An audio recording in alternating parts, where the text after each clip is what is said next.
I never really even thought about water uh, until 1988. I mean, always went to the faucet. You know, there's always water available, good clean water. Took as long showers. You know, water was never even really considered, never really thought about it. It was just something. It was like a right. We always have had water. It's always there. You don't, as Americans, we don't really even think about it. And that all changed in 1988. We moved out to the farm. Our water source was a hand dug well that was about 200 yards away from the house, and it was 17 feet deep and like 10 feet in diameter. And so that was our water source. So after we moved in that first summer, I went to the faucet one day, turned on the tap, and nothing came out. And so, what's this all about? So I thought, well, I'll get on the phone, I'll call the water department.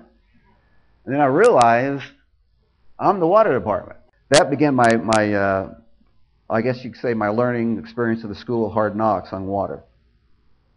Okay, next slide. Okay, water is number one. So as we're talking about preparedness and food and power and all the different things we're talking about today and will be the next few days, water is the most critical.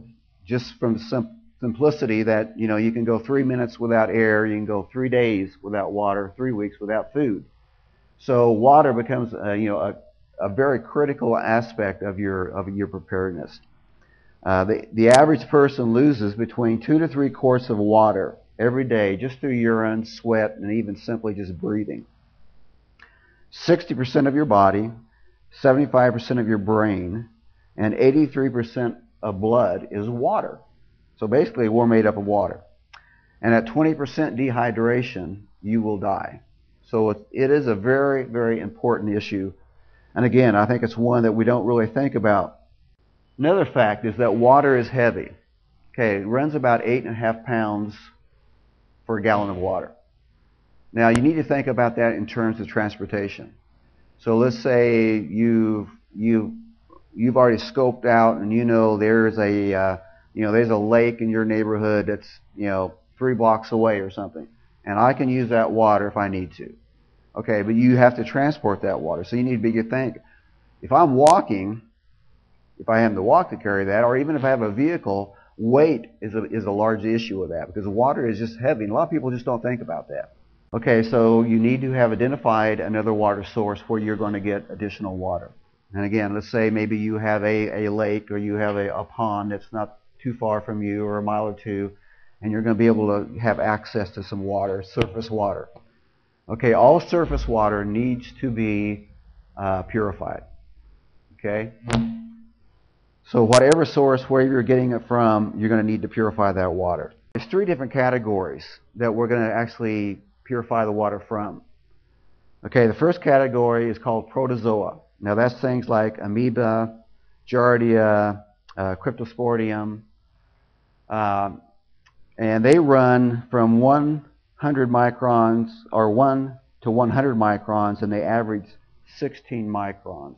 Now the reason I'm giving you the microns is because as we look at commercial water filters, they're usually rated by microns. And so these are the larger things that you're going to be filtering out, the protozoa.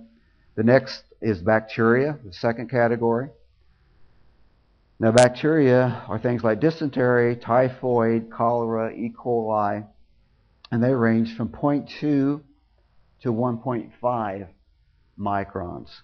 Now the very smallest things that we're looking at is the viruses. And again, we're talking about waterborne viruses, things like hepatitis, yellow fever, polio, Norwalk, and they range from 0.004 to 0.1 microns.